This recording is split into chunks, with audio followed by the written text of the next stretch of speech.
Primeira carta do apóstolo Paulo aos Coríntios, capítulo 4. Nós vamos ser a exposição da última sessão, que começa no verso 14 e vai até o final do capítulo. 1 Coríntios 4, verso 14 até o fim do capítulo. Diz assim a palavra de Deus. 1 Coríntios, primeira carta de Paulo aos Coríntios, capítulo 4, verso 14 ao fim. Não vos escrevo estas coisas para vos envergonhar, pelo contrário, para vos admoestar como a filhos meus amados. Porque ainda que tivesses milhares de preceptores em Cristo, não terias, contudo, muitos pais, pois eu pelo Evangelho vos gerei em Cristo Jesus. Admoesto-vos, portanto, a que sejais meus imitadores. Por esta causa vos mandei Timóteo, que é meu filho amado e fiel no Senhor, o qual vos lembrará os meus caminhos em Cristo Jesus, como por toda parte ensino em cada igreja. Alguns se ensoberbeceram, como se eu não tivesse de ir ter convosco, mas em breve irei visitar-vos, se o Senhor quiser. Então conhecerei não a palavra, mas o poder dos ensoberbecidos. Porque o reino de Deus consiste não em palavra, mas em poder. Que preferis? Irei a vós outros com vara ou com amor e espírito de mansidão? Vamos à presença de Deus mais uma vez em oração, irmãos. Nós te exaltamos, Senhor, porque temos a bênção de, assentados diante da tua presença, ouvirmos a tua palavra mais uma vez, que é poderosa para mudar a nossa vida. Ouve, Senhor Deus, a nossa oração. Fala conosco de modo especial. Exalta o teu nome, exalta o teu Filho, glorifica o teu nome no nosso meio e abençoa a tua igreja. É o que nós te pedimos, Senhor, em nome e por amor de Jesus, nosso Salvador. Amém. Amém. O apóstolo Paulo, irmãos, ele está aqui mais uma vez, ainda tratando do mesmo tema que tem sido recorrente nessa sessão. Aparentemente, Paulo mudou de assunto, mas ele continua falando sobre a divisão na igreja. E agora ele está estabelecendo um princípio muito claro do papel do discipulado, isto é, ele como um pai na fé daqueles irmãos, ele tem uma certa autoridade sobre eles e isso ele está requerendo com base naquilo que ele vai descrever no texto. Eles foram gerados pela palavra, no poder do Espírito, eles não foram gerados por ele, ou pela força dele, ou pelo poder dele, mas pela pregação do Evangelho. Por outro lado, não apenas aquele grupo que está causando divisão na igreja, dizendo eu sou de Paulo, eu sou de Apolo, eu sou de Cefas, eles também começaram a querer menosprezar ou a desprezar o apostolado de Paulo na igreja. Isso vai ser a razão pela qual ele vai escrever a segunda carta com maior força, onde ele vai tratar diretamente, onde ele vai fazer defesa do seu apostolado, porque dentro da igreja existiam aqueles que estavam minando a autoridade dele, dizendo que ele não tinha autoridade de apóstolo e que ele era fraco, que ele tinha problema de comunicação, ele até chega a dizer que ele era inconsistente, várias coisas começam a falar sobre ele, e ele então vai escrever à igreja e no final diz: como vocês querem que eu esteja aí entre vós? Com vara ou com misericórdia? E ele está falando aqui da autoridade dele como apóstolo e como pastor da igreja, nesse contexto muito bem específico, trabalhado aqui pelo Senhor. O que nós precisamos agora entender, olhando para esse texto particularmente, irmãos, é como Paulo lida com os problemas da igreja, como ele lida até com os pecados da igreja. Entenda, Paulo está exortando o povo de Deus a abandonar a divisão, a abandonar o sectarismo e dando a eles razões doutrinárias e teológicas, apontando para a cruz de Cristo, que é aquilo que é a verdade que unifica a igreja, a verdade que traz unidade ao povo de Deus. Ele então aponta para Cristo e o poder do Evangelho para esse fim. Então Paulo agora, mesmo tratando do pecado e exortando aos irmãos, ele usa o argumento de que ele é pai, ele vai tratar a igreja como se fosse seus filhos. A igreja é filha do apóstolo Paulo. E o texto que nós lemos, e veja bem as palavras do apóstolo Paulo dizendo, não escrevo estas coisas para vos envergonhar, mas admoesto-vos como meus filhos amados. Essa é uma descrição preciosa, irmãos. Ele diz, olha, eu não estou aqui, a minha intenção em escrever essa carta, ou falar com os irmãos, não é causar vergonha para vocês, não é envergonhá-los, mas admoestá-los como filhos amados. Admoestá-los como filhos amados. Quando você lê essas expressões de Paulo e na sequência ele acrescenta um detalhe sobre a sua autoridade sobre a igreja, ele diz, porque ainda que tivesses 10.000 aios em Cristo, não terias contudo muitos pais, pois eu pelo Evangelho vos gerei em Jesus Cristo. A nossa tradução coloca, mesmo que você tivesse muitos instrutores, você só tem um pai, você não tem muitos pais, só tem um. Então ele se coloca aqui exatamente como um pai, e como um pai ele diz, eu quero exortar a igreja, eu quero mostrar à igreja como eles estão vivendo em pecado. Por que isso é tão precioso, irmãos? Porque esse é um ensinamento direto e claro na vida ministerial, na vida de um pai, em relação aos seus filhos, em relação ao conselho, em relação aos membros da igreja. Quantas vezes nós queremos destruir, não é, Paulo, e simplesmente porque o outro está errado, nós queremos passar por cima, por causa da nossa honra. E muitas vezes esse sentimento, ele não é de um pai, não é de alguém que quer ver o filho restaurado. Por mais que você discipline o seu filho, a relação filho e pai, ela aponta para uma realidade em que você gostaria de ver o seu filho restaurado.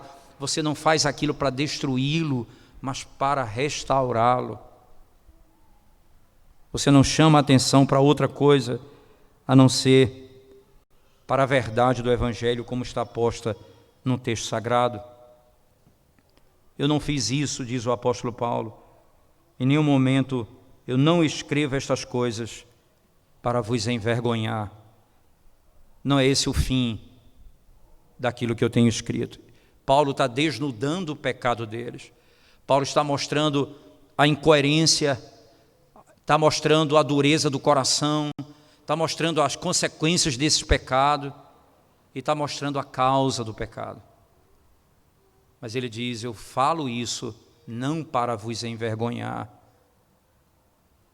mas para vos admoestar, para que vocês aprendam.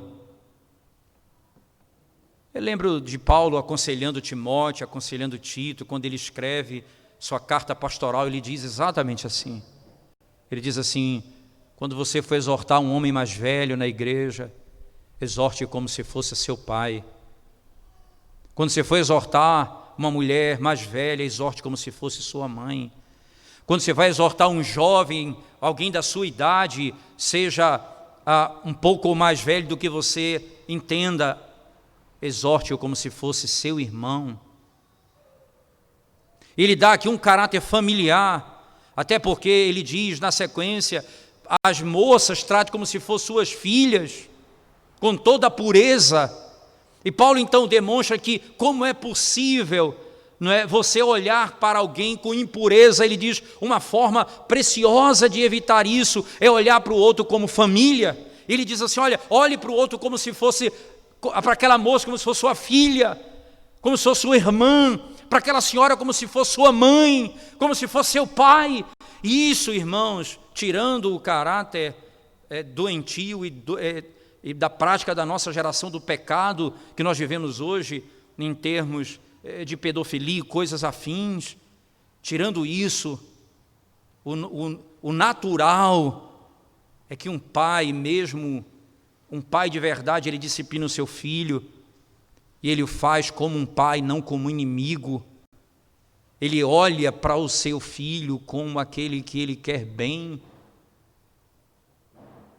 E Paulo traz esse conceito de família de modo tão precioso para que fique claro para a igreja. Claro de que ele não visa envergonhá-los, ele visa admoestá-los. Como? Como meus filhos amados. Seção finalzinho do verso. Como meus filhos amados. Isso fala muito, irmãos, do modo como nós lidamos com a nossa casa e até mesmo a igreja. Certamente, na realidade que vivemos, o pastor da igreja não gerou todos os membros da igreja pela pregação. Muitos já são crentes e vieram crer no Evangelho de outra maneira. Eu tive experiência pessoal de ver pessoas vindo ao Evangelho por meio da pregação e posteriormente ter o prazer de batizá-los. A relação com essas pessoas era impressionante. E depois de passado anos a fio, voltei a essa igreja e aquele irmão veio falar comigo. Aquela pessoa depois veio falar, outra veio falar com uma alegria no coração. Foi por meio da pregação do Evangelho que eu cheguei ao conhecimento de Cristo. Aquilo cria uma unidade entre nós tão preciosa. Mas é verdade que nós podemos não ter levado todos os irmãos a Cristo, mas quando o Senhor nos coloca como autoridade sobre a igreja, Ele usa essa ideia do pai, entenda, quando Ele vai falar da autoridade, Ele usa essa figura básica, honra teu pai e tua mãe, isso significa honra aos teus pastores, aos teus presbíteros, aos teus diáconos, honra ao governo, todas as autoridades, que primeiro princípio está associado aos pais, honra teu pai e tua mãe. Mas isso implica também, dentro do mandamento, que o pai e a mãe precisam saber lidar com seus filhos, até discipliná-los e como fazê-los, a fim de que eles não sejam destruídos, como a Escritura, de modo tão claro, vai nos ensinar aqui. Vocês foram gerados, veja o verso 15, ele diz: porque ainda que tivesses 10.000 instrutores ou vários instrutores, não terias, contudo, muitos pais, porque eu, pelo Evangelho, vos gerei em Jesus Cristo. Eu, pelo Evangelho, vos gerei em Jesus Cristo. O apóstolo Paulo aqui está mostrando um princípio básico, não é? Charles Rod, comentando esse texto, ele diz assim, irmãos, existem 3 agentes, não é? Ou na conversão dos homens, existem 3 agentes na conversão dos homens. Ele diz: a eficiência está em Cristo pelo seu Espírito. A agência administrativa está nos pregadores, a instrumental na palavra. Então, veja o que ele diz. Primeiro, a causa eficiente está em Cristo pelo seu Espírito. A agência ou o agente administrativo, ele chama os pregadores da palavra. Em terceiro, o instrumental, ele diz a palavra. Então ele continua dizendo o seguinte, não é? O que Deus uniu, não separe o homem. Veja a linguagem que Paulo utiliza no verso 15. Ele diz: porque eu, pelo Evangelho, vos gerei em Jesus Cristo. Eu, pelo Evangelho, eu, por meio do Evangelho, vos gerei em Jesus Cristo. O que Deus uniu, não separe o homem. Não faça isso, ele diz. Nós não podemos, veja só, irmãos, nós não podemos fazer sem o primeiro e o terceiro. Qual o primeiro e o terceiro? Isso é inequívoco. Sem Cristo, o Espírito e a palavra. Nós não podemos fazer sem Cristo, o Espírito e a palavra. Isso não tem como pregar o Evangelho se não for por isso. Aí ele continua ainda. E não devemos tentar fazer sem o segundo. Ele diz: é possível que alguém se converta lendo a Escritura, mas o meio ordinário que Deus deu foi por meio dos pregadores da palavra. É assim que Deus instituiu. Ora, lembra de Paulo escrevendo aos Romanos no capítulo 10. Ele diz: quem pode crer, quem vai crer no Evangelho, se não há quem pregue? E como eles vão pregar se não forem enviados? Você entende? Paulo tem a consciência clara de que a salvação dos pecadores é por meio da pregação da palavra, por meio da pregação do Evangelho de Cristo. E é isso que ele está dizendo. É possível que Deus salve alguém sem a necessidade do pregador, mas essa não é a forma ordinária que Deus escolheu para salvar o pecador, senão por meio da pregação do Evangelho. A causa eficiente, a agente eficiente é Cristo e o Espírito Santo. Ele diz, a causa, aquele que administra é o pregador, e o instrumento é a palavra. Você não pode nunca sem a palavra e sem o Espírito. Isso é outro aspecto importantíssimo. Muitos acreditam que você pode pregar a palavra sem o Espírito de Deus, ou pode falar do Espírito de Deus sem a palavra, como se as duas coisas estivessem dissociadas. O Espírito fala pela palavra. É por isso que a pregação, esse é um dos meios, o meio que Deus utiliza para salvar o pecador, a pregação da palavra. O Espírito fala ao coração daquele que vai ser redimido, no coração do seu povo. Então, dessa forma, Paulo deixa claro que aquilo que ele fez segundo o padrão que o próprio Deus estabeleceu. O próprio Deus estabeleceu, e ele estabeleceu um conceito claro. Eu preguei o Evangelho de Cristo. Eu vos gerei pelo Evangelho de Cristo. Esse é o ponto central que Paulo estabelece aqui, que nós deveríamos ter consciência dele. Outro aspecto interessante que nós precisamos ainda meditar nele, irmãos, é que na sequência do texto, no verso 16, Paulo afirma: admoesto-vos, portanto, a que sejais meus imitadores. Que sejais meus imitadores. É importante pensar um pouco nesse momento do texto, porque parece que Paulo aqui está dizendo, vocês devem fazer o que eu faço simplesmente. Em outro momento, na mesma carta, Paulo vai dizer, sede meus imitadores como eu sou de Cristo. Sede, pois, meus imitadores como eu sou de Cristo. No capítulo 11, verso 1, Paulo vai dizer isso lá no próprio texto da carta aos Coríntios. Você vai ver lá, capítulo 11, verso 1, Paulo diz, sede meus imitadores como também eu sou de Cristo. Essa é a expressão que ele utiliza lá na frente. Isso acrescenta um outro detalhe. Siga-me como eu sigo Cristo, é o que ele está dizendo. Aproxime-se de mim, para que por meu exemplo vocês aprendam a seguir a Cristo. Eu entendo o papel de um pai, o papel de um líder. Então você não apenas gera, você conduz, você é exemplo, você é padrão para eles. Mas o padrão não é para que os seus filhos e os nossos filhos nos sigam, no sentido de fazer o que nós fazemos, mas de saber que nós somos aqueles que seguem a Cristo, e eles vão aprender a seguir a Cristo por nosso meio. Certa vez, um determinado autor de um livro sobre vocação pastoral, até esse livro foi traduzido em português recentemente, chamado Sendo Pastor, ou Ser Pastor, alguma coisa nesse sentido. E nesse livro o autor diz o seguinte: se nós tivéssemos que conceituar um líder, certamente teríamos que chegar à seguinte conclusão: o líder é aquele que, um líder cristão, ele está falando obviamente aquele que é chamado para seguir a Cristo. Ele fala, esse líder cristão, ele tem uma característica que é marcante: ele ensina os seus servos a seguir a Cristo. Ele é um exemplo de como seguir a Cristo. Então, como seguir a Cristo nessa circunstância? Como andar segundo a palavra nessa circunstância? Ele vai ser um padrão para aqueles que seguem ele. Esse é o princípio da Escritura. O apóstolo Paulo afirma isso, irmãos. Sede, pois, meus imitadores. Vocês precisam aprender a seguir esse padrão. Sejam meus discípulos. Não sejam meus discípulos cegamente, mas tanto quanto eu sigo a Cristo.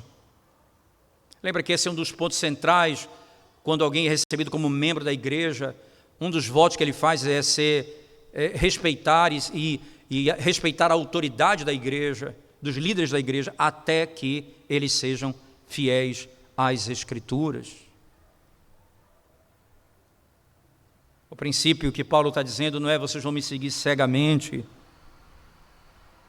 Eu estou mostrando para vocês que eu sou um fiel discípulo de Cristo. Porque se eu quisesse que vocês fossem meus discípulos, eu estaria indo na contramão do que tudo que eu estou dizendo até aqui. Imagina Paulo dizendo, sede meus imitadores. Então, olha, ele disse, vocês estão dizendo que um é de Paulo, outro é de Apolo, outro é de Cefas, e agora eu estou dizendo que vocês têm que me seguir. Porque não é apenas o padrão de Paulo, é o padrão de Apolo, é o padrão de Cefas. Todos devem fazer com que... Todos devem imitar a Cristo e os seus discípulos devem aprender com eles a imitar a Cristo. Paulo, como pai, tem aqui proeminência nesse caso, porque ele é aquele que gerou, por meio da pregação do Evangelho, esses para Cristo. Preste atenção nisso, irmãos. Os ministros da palavra, os pais de família, os líderes, eles deveriam viver de tal maneira que as pessoas olhassem para eles e vissem nele um padrão. Olha, Paulo disse a Timóteo, você precisa ser padrão dos fiéis. Paulo disse a Timóteo, você tem que ser padrão dos fiéis, no falar, no modo de tratar com as coisas, na pureza, em todas as áreas da vida, diz o apóstolo Paulo. Os líderes devem guiar o seu rebanho, assim como o pai deve guiar a sua família, por meio não apenas dos seus lábios, mas também no modo como eles vivem, guiando-os para o céu. Guiando-os para o céu dessa forma. Nós devemos estabelecer um padrão, outros devem seguir, mas sempre entendendo que o padrão que você estabelece revela Cristo. Lembre-se, foi assim que Cristo fez. Cristo, ele veio para nos redimir do pecado, mas de uma certa forma ele veio para ser um padrão também para a igreja. Lembre do dia em que ele coloca um avental e passa então a lavar os pés dos discípulos. Uma das expressões que ele utiliza ali é tão clara ao dizer, deixo-vos exemplo, porque assim como eu fiz, vocês também façam.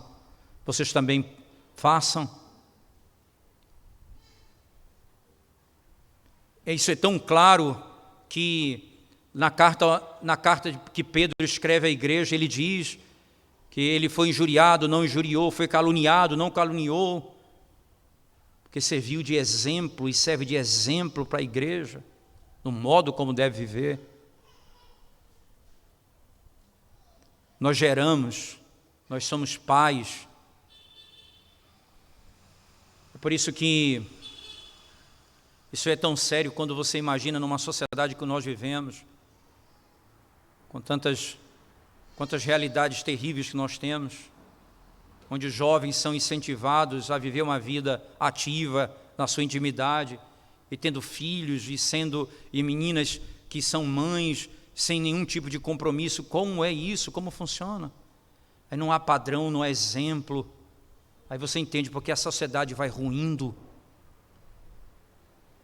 porque não é exatamente como o padrão que Deus estabeleceu.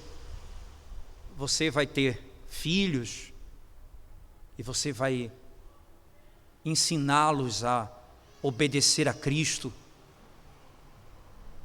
Ensiná-los a obedecer a Cristo.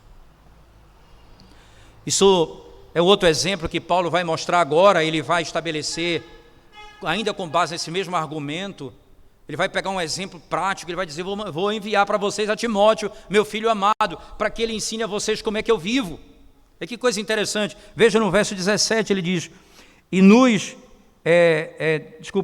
verso 17, primeira carta de Paulo aos Coríntios, capítulo 4, verso 17, ele diz, por essa causa vos mandei Timóteo, que é meu filho amado. Veja aqui o detalhe, ele é meu filho amado, e fiel no Senhor, o qual vos lembrará os meus caminhos em Cristo, como por toda parte ensino em cada igreja. Preste atenção no detalhe e na riqueza desses detalhes que Paulo está dizendo, irmãos. Por esta causa, que causa? Acontece que lá na igreja, onde Paulo está, a igreja que Paulo está se referindo, a igreja de Corinto, havia esse grupo que estava querendo diminuir o papel de Paulo como apóstolo e a autoridade dele de apóstolo na igreja, tirando ele como padrão, como exemplo. Ele está mostrando aqui o que é que ele faz, e ele diz: eu vou agora enviar um filho meu amado, Timóteo. Ele diz: sede meus imitadores como filhos, como meus filhos amados. Agora eu vou mostrar um filho amado, Timóteo, que prega a palavra como eu ensinei e como eu prego, e ele vai mostrar a vocês como funciona. E o que mais enriquece aqui, irmãos, é olhar para essa linguagem que Paulo utiliza. Ele diz: olha, e ele vai ensinar vocês como eu ensino em toda parte. O que ele vai ensinar a vocês não é o que eu ensino a ele, é que eu ensino em toda parte. Preste atenção no detalhe desse verso 17, irmãos. Timóteo teve um ensinamento tão bom. Lembre-se de Paulo escrevendo a Timóteo, quando ele disse: lembre de quem aprendeste, da tua avó, da tua mãe, aprendeste as sagradas letras. Ele foi gerado pela pregação de Paulo, ele já tinha conhecido a palavra, como ela é poderosa para a salvação. Aí lá na sequência, ele está dizendo assim: ele recebeu o ensino tão poderoso do Evangelho. Agora ele virá para refrescar a memória de vocês do modo como eu ensinei vocês. Ele aprendeu desse Evangelho, que vocês aprenderam, mas já estão esquecendo. Ele vai lembrar vocês de como eu ensino o Evangelho. Eu irei depois, se Deus quiser, ele vai dizer, mas na frente vai um discípulo meu. Como ele segue os caminhos de Cristo. Como ele segue os caminhos de Cristo. Interessante, irmãos, muitas vezes nós pensamos que nós vamos na igreja ouvir alguma coisa totalmente nova que nunca se falou em canto nenhum, e muitas pessoas têm um desejo por isso. A fé reformada, ela foi alavancada pelo poder dessa mensagem, mas também pelo poder da curiosidade daqueles que amam saber da novidade do último tempo. Quando isso deixou de ser novidade, agora você já tem jovens amando a doutrina luterana, você tem jovens querendo falar sobre batismo regenerador, você já tem pessoas querendo voltar para o catolicismo. Não param o coração, são inquietos, eles escutam a verdade do momento e chegam até a amar aquela verdade por um tempo, mas logo quando passa a novidade, eles já voltam atrás daquilo que na realidade o coração está atrás, que é de novidade.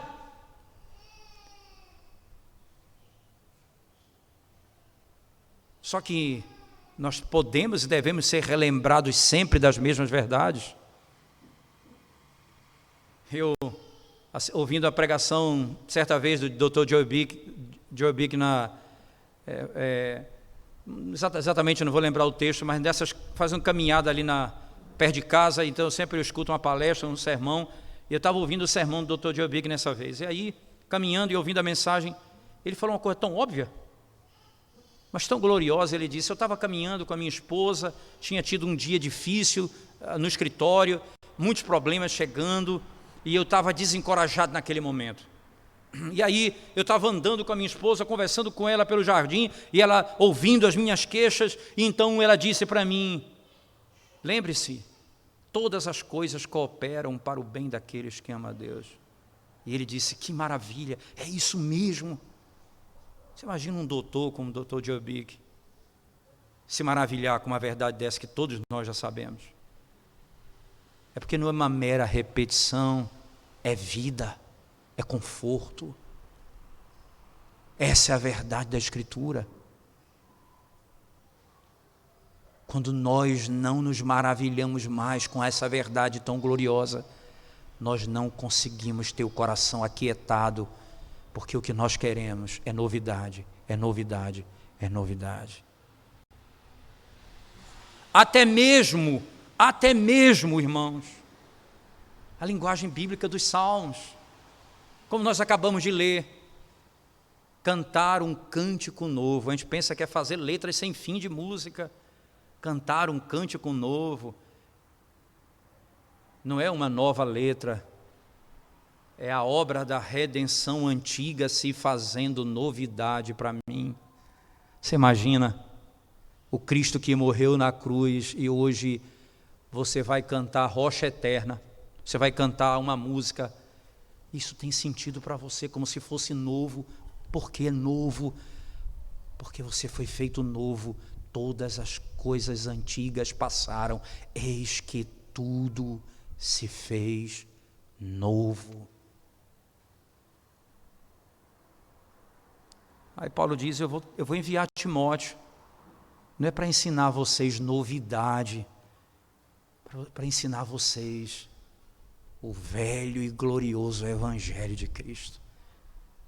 Como eu tenho ensinado isso. Olha, perceba o verso 17. Por esta causa vos mandei Timóteo, que é meu filho amado, e fiel no Senhor, que vos lembrará os meus caminhos em Cristo, como por toda parte ensino em cada igreja. Eu não tenho uma mensagem pregada para Corinto, outra para Éfeso, outra para os Gálatas. O Evangelho é o mesmo e é pregado em todo lugar, o mesmo Evangelho. Não há uma mensagem diferente para um povo diferente. O Evangelho de Cristo é exatamente o mesmo. O modo de viver esse Evangelho é a declaração de que eu conheço esse Evangelho. Ele vai mostrar como eu vivo, com base naquilo que eu tenho ensinado a ele. Ora, é só você lembrar um pouco daquilo que nós já vimos há pouco tempo atrás na exposição desse texto. Veja, irmãos, por favor, versículo 10, não é? Desculpa, verso 9 em diante do capítulo 4, ele diz: porque tenho para mim que Deus, a nós apóstolos, nos pôs por últimos, como condenados à morte, pois somos feitos espetáculo ao mundo, aos anjos e aos homens. Nós somos loucos por amor de Cristo, e vós sábios em Cristo. Nós fracos, e vós fortes. Vós ilustres, e nós vis. Verso 12. E nos afadigamos. Desculpa, no 11. Até este presente hora, sofremos fome e sede, estamos nus, e recebemos bofetadas, e não temos pousada certa. E nos afadigamos, trabalhando com nossas próprias mãos. Somos injuriados e bendizemos, somos perseguidos e sofremos, somos blasfemados e rogamos. Até o presente temos chegado a ser como o lixo deste mundo e como a escória de todos. Eu quero ensinar vocês como viver esse Evangelho. Eu não tenho onde reclinar a cabeça. Jesus disse, eu não tenho onde reclinar a cabeça. O padrão que Paulo então estabelece a igreja, eu vou trazer, vai vir Timóteo, meu filho amado, ele vai lembrar vocês do modo como se deve viver, porque é isso que eu tenho ensinado em cada igreja por onde passo. Agora, ele vai entrar num detalhe do verso 18, onde ele vai mostrar o que é que está acontecendo na alma da igreja, isto é, agora ele vai descrever a causa disso tudo. Existe um grupo na igreja que se levantou contra a autoridade dele. Veja o verso 18. Verso 18, ele diz: mas alguns andam ensoberbecidos, como se eu não houvesse de ir ter convosco. Alguns vivem assim, como se eu nunca fosse ter convosco. Se não fosse esse o meu objetivo, se não tivesse esse no meu foco de estar convosco, como ele está dizendo no texto. Ora, que impressionante pensar, alguns andam ensoberbecidos.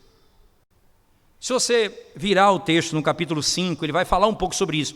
Isso aqui é um pouco da introdução que vai ser tratado no capítulo 5, onde ele vai lidar com um tipo de soberba muito clara. Veja, verso 1 ele diz: geralmente se ouve que há entre vós fornicação, e fornicação tal, que nem mesmo, ele diz assim, só um momento, fornicação tal que nem ainda entre os gentios se nomeia como é haver quem possua a mulher de seu pai.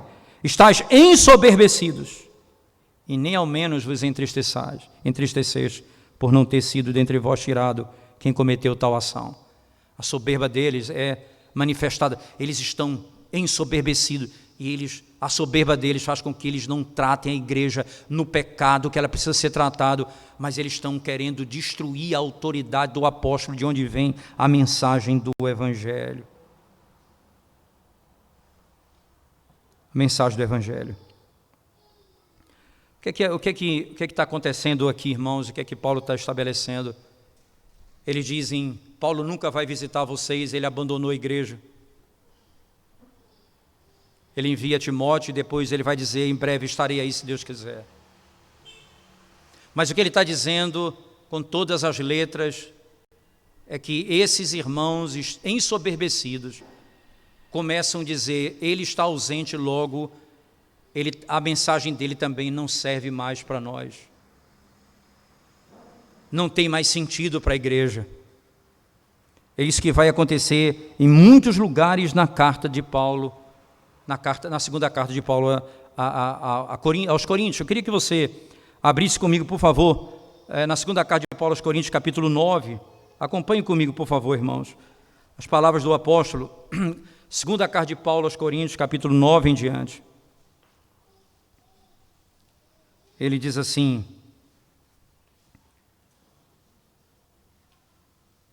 segunda carta de Paulo aos Coríntios, capítulo 9, diz assim o texto sagrado: ora, quanto à assistência a favor dos santos, é desnecessário escrever-vos, porque bem reconheço a vossa presteza, da qual me glorio junto aos macedônios, dizendo que a Caia está preparada desde o ano passado, e o vosso zelo tem estimulado a muitíssimos. Contudo, enviei os irmãos para que o nosso louvor a vosso respeito, nesse particular, não se desminta, a fim de que, como venho dizendo, estivesses preparados, para que, caso alguns macedônios forem comigo e vos encontrem desapercebidos, não fiquemos nós envergonhados, para não dizer vós, quanto a esta confiança. Portanto, julguei conveniente recomendar aos irmãos que me precedessem entre vós e preparasse de antemão a vossa dádiva já anunciada, para que esteja pronto como expressão de generosidade, não de avareza. Ora, Paulo aqui, ele recomenda, e mais uma vez ele envia pessoas anteriormente a ele, preparando o caminho. Sempre ele vai fazer isso na igreja aos Coríntios. Qual a razão disso? A razão é que a igreja começa a ter dificuldade por causa de um grupo que se levanta para destruir a autoridade apostólica de Paulo na igreja de Corinto. Toda a segunda carta, em tese, é uma defesa explícita do seu apostolado. É uma defesa explícita do seu apostolado. Ele diz assim no capítulo 2 da segunda carta de Paulo aos Coríntios, por favor, capítulo 2, acompanhe comigo, verso 1 em diante, ele diz: isto deliberei por mim mesmo, não voltar a encontrar-me convosco em tristeza, porque se eu vos entristeço, quem me alegrará, senão aquele que está entristecido por mim mesmo? E isto eu escrevi, para que quando for não tenha tristeza da parte daqueles que deveriam alegrar-me, confiando em todos vós de que a minha alegria é também a vossa, porque no meio de muitos sofrimentos e angústia de coração vos escrevi com muitas lágrimas, não para que ficassem entristecidos, mas para que conhecesse o amor que vos consagro em grande medida. Paulo vai declarar tantas vezes, como ele está dizendo na primeira carta: eu sou o seu pai, eu vos gerei pelo Evangelho de Cristo. Eu estou dizendo o quanto eu vos amo, o quanto eu me dedico a vocês, o quanto eu tenho feito, ensinado, pregado, dedicado, cuidado até das suas necessidades temporais. Paulo mostra com clareza o amor que ele tem pela igreja. Mas o seu ministério está sendo minado ali. E ele tem consciência disso. E ele passa agora a mostrar a sua autoridade no início ele diz: eu estive convosco, e eu não quero envergonhá-los, eu quero admoestá-los. Agora ele passa a dizer: eu vou ter que usar a vara, para que vocês entendam a necessidade de voltar. Preste atenção, volte comigo mais uma vez, agora no verso 18 em diante, do capítulo 4, voltemos, primeira carta de Paulo aos Coríntios, capítulo 4, versículo 18 em diante, ele diz assim: alguns se ensoberbeceram como se eu não tivesse de ir ter convosco, mas em breve irei visitar-vos, se o Senhor quiser, e então conhecerei não a palavra, mas o poder dos ensoberbecidos. Eu irei ter convosco. Vocês vão saber disso. Em breve irei visitar-vos, se o Senhor quiser. Coisa impressionante, não é? A linguagem de um apóstolo. Ele não tinha aqui a certeza que iria. Ele, como Tiago, descreve: amanhã eu irei fazer isso, aquilo. Se o Senhor permitir, amanhã eu farei isso. É interessante notar que os eventos comuns da vida, os apóstolos não sabiam mais do que os outros homens. Eles sabiam da glória desse evangelho a quem eles tiveram experiência de perceber com os seus próprios olhos e de terem ouvido do próprio Senhor. Mas no que diz respeito às coisas comuns dessa vida, eles não eram inspirados. E eles dizem de maneira impressionante: eu irei em breve, se o Senhor quiser. Se o Senhor quiser. Se Paulo tivesse o conhecimento da mente de Deus nessa matéria, como ele tem no que diz respeito àquilo que Cristo disse a ele, importa que você saiba, importa saber como se deve, como é importante sofrer por causa do meu nome. Ele sabia que Cristo havia chamado para que ele anunciasse o evangelho aos gentios e que Cristo havia chamado para que ele sofresse. E quando então ele recebe uma profecia lá na frente em Atos, de que ele iria sofrer e padecer, e aí os que profetizaram disseram a ele: não vá, que você vai sofrer. Ele disse: eu não estou apenas preparado para sofrer, eu estou preparado também para morrer por causa do evangelho. O Senhor me chamou para isso, e é para isso que eu vou. Então essa é a vontade dele, e eu tenho certeza que essa é a vontade. Ele disse para mim que esse é o caminho que eu vou trilhar. Como eu vou fugir? Ele age como Cristo. Ele foi enviado pelo Pai para morrer na cruz do Calvário. Quando Pedro, o apóstolo, depois de ouvir da boca de Cristo dizendo: eu vou para Jerusalém, e em Jerusalém eu vou sofrer, padecer, ser sepultado, e ao terceiro dia ressuscitado entre os mortos. E Pedro disse a ele: Senhor, tem misericórdia de ti mesmo, não faz isso contigo. Jesus disse: arreda-te, Satanás, porque não cogitas das coisas de Deus, não cogitas das coisas de Deus, mas dos homens. Esse é o meu propósito, foi para esse fim que eu vim. Ele conhece a mente de Deus. Mas nesse caso, Paulo não sabia, ele disse: se Deus quiser, eu irei. Se fosse assim, ele não teria expressado dessa forma. Mas lembre-se, Paulo está estabelecendo exemplo para a igreja. Até nisso ele é um exemplo para a igreja. Amanhã nos encontraremos, se Deus quiser. Todos os nossos propósitos, todas as nossas decisões, irmãos, devem ser formadas com a dependência na providência divina e nos prepararmos para a decisão que Ele tomar no caminho. Se o Senhor quiser, nós viveremos, faremos isso ou aquilo.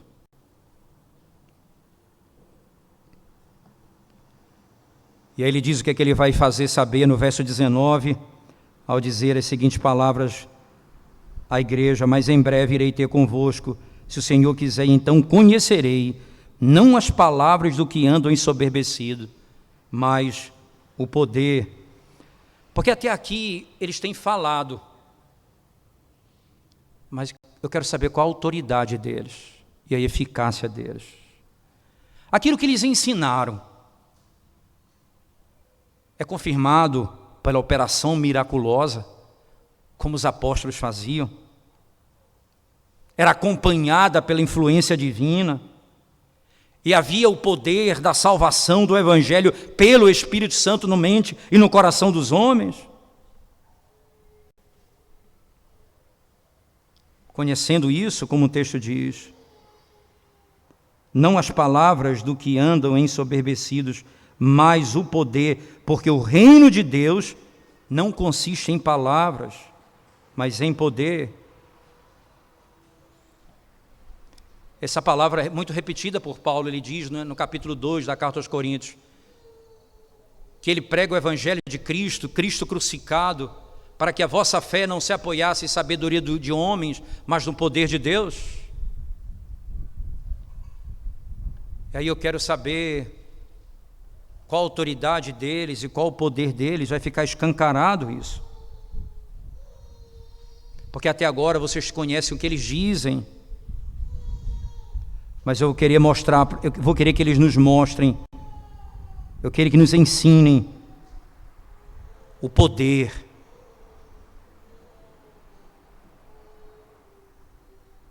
Porque todos nós podemos falar,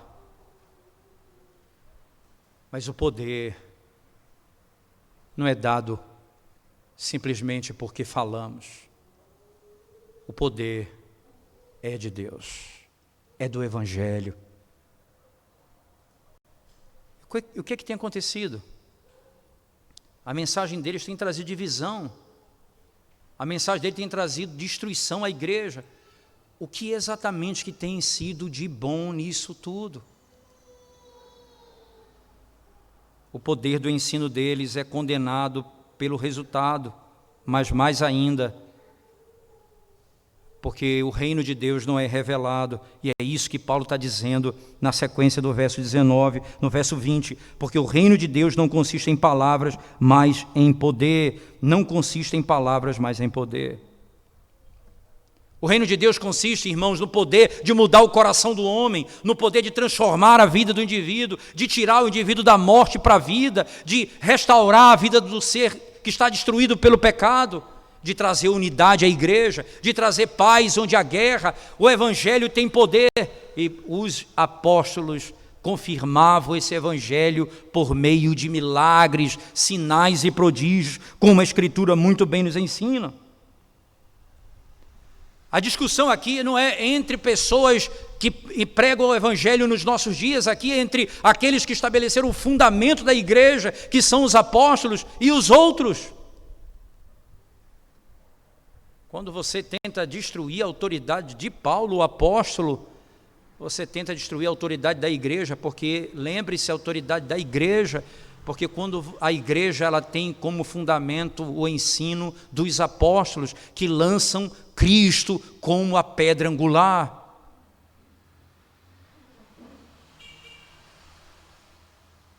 Quando a gente afirma hoje que você está debaixo de uma igreja apostólica, não porque segue a doutrina dos apóstolos, mas porque você segue algum apóstolo hoje, você na realidade está rejeitando a doutrina do Evangelho como ensinada pelo Senhor, categoricamente. Na sequência, e aí ele vai mostrar agora o ensino desse reino, não é? O reino de Deus não consiste em palavras, mas em poder. Que quereis? Irei ter convosco com vara ou com amor e espírito de mansidão? Escolham exatamente como vocês querem que eu vá. Com amor, com espírito de mansidão? Ou vocês querem que eu vá com vara? Se for necessário, eu irei. Paulo tem autoridade para discipliná-los. Paulo tem autoridade até para infligir sobre ele algumas enfermidades. Lembre-se disso, irmãos. O que vai acontecer no capítulo 5 é exatamente o finalzinho do capítulo 4, quando ele vai dizer para aquele jovem o seguinte: eu, com autoridade, em nome do Senhor Jesus Cristo, juntamente convosco, entrego o corpo dele a Satanás, para que a alma seja salva no último dia. A autoridade apostólica de disciplinar aquele indivíduo por causa do pecado.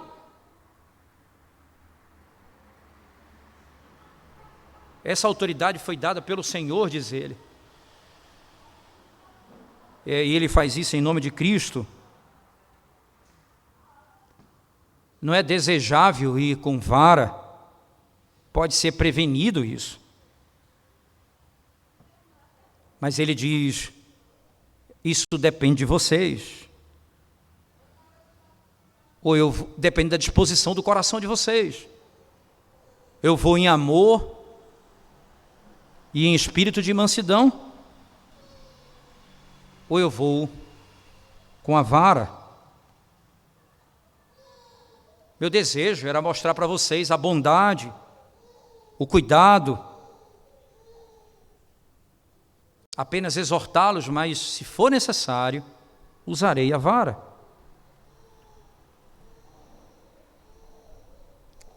O ministro da palavra, irmãos, ele precisa ter o espírito do amor, o espírito de mansidão predominante. Quando nós queremos resolver as coisas e tratar os problemas da igreja com base em confusão,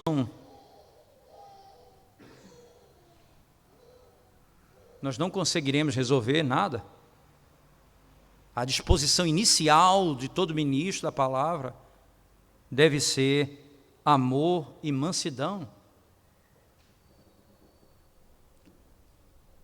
Se for necessário, o uso da vara.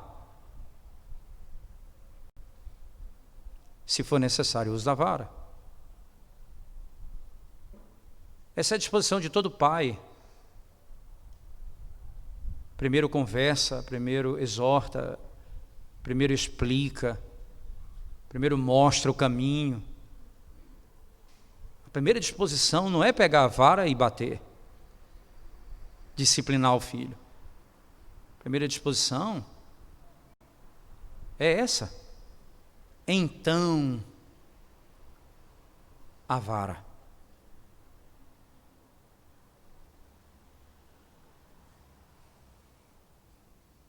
Uma vez uma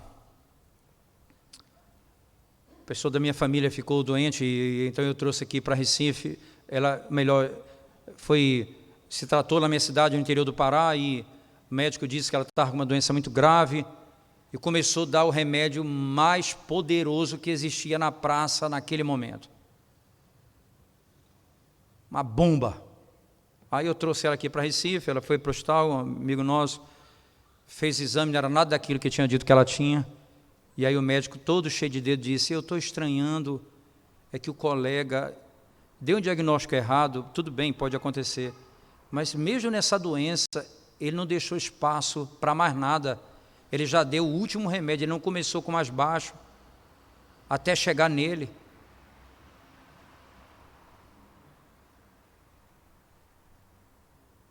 Às vezes, como pais, nós agimos assim. Nós começamos com a vara, nós deveríamos terminar com a vara, não começar com ela. A mansidão, a bondade, o ouvir, o conversar, é parte desse princípio. Mas o mesmo apóstolo que teve a disposição de começar o texto dizendo, eu não escrevi isso para vos envergonhar, mas para vos admoestar. Agora diz, se for necessário, eu irei com vara e mostrarei minha autoridade à igreja. Esse é um outro aspecto, quando também não se usa autoridade, não se tem autoridade, consequentemente, você tem anarquia. E não se tem um padrão. O pai que não disciplina o filho, o pai que só diz, que é amor, e não disciplina o filho entra rapidamente na certeza de que é fácil enrolá-lo. E isso não é o padrão de Cristo.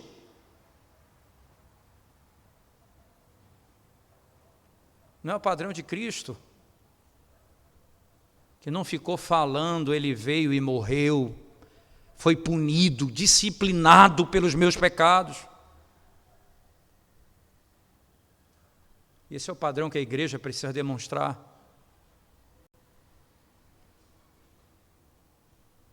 Precisamos tratar os nossos pecados dessa forma e a igreja precisa exercer a autoridade dessa maneira.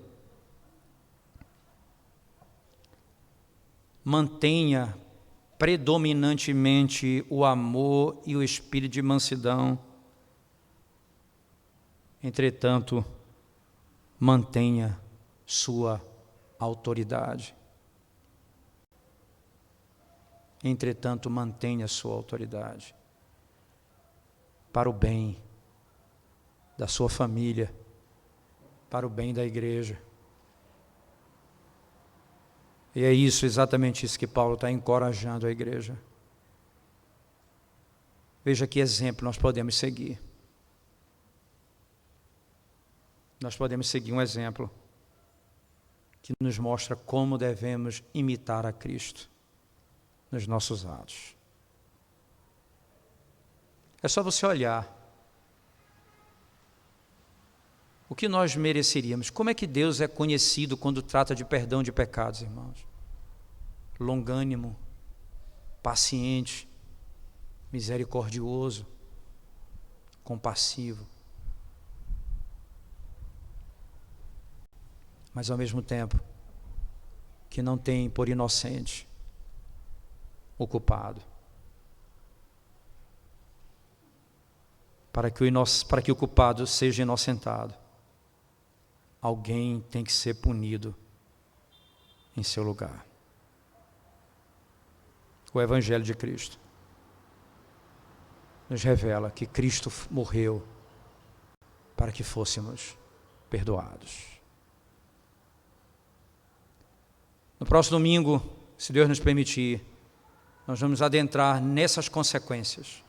Em última instância, a falta de disciplina, ela não é um espelho da glória do Evangelho. A falta de disciplina não é um espelho da glória do Evangelho. E é isso que nós vamos aprender como a autoridade de Paulo escrevendo à igreja de Corinto, mais uma vez, no próximo domingo, se o Senhor nos permitir, se for essa a vontade de Deus. Vamos curvar nossa cabeça mais uma vez, vamos orar ao Senhor, irmãos. Nós te damos graças, ó Deus, por Tua palavra e pelo privilégio de podermos meditar, ouvindo a Tua voz, na Tua palavra revelada, escrita, e assim, Senhor Deus, termos direção para a nossa vida e sabermos como devemos viver nesse mundo e andar nesse mundo, não apenas seguindo os exemplos, mas sendo também exemplo para aqueles que estão à nossa volta. Perdoa, Senhor Deus, os nossos pecados. Ajuda-nos em Cristo Jesus a vivermos para a Tua glória, andando segundo os padrões que o Senhor estabeleceu. Em nome de Jesus nós oramos. Amém, Senhor Deus. Amém.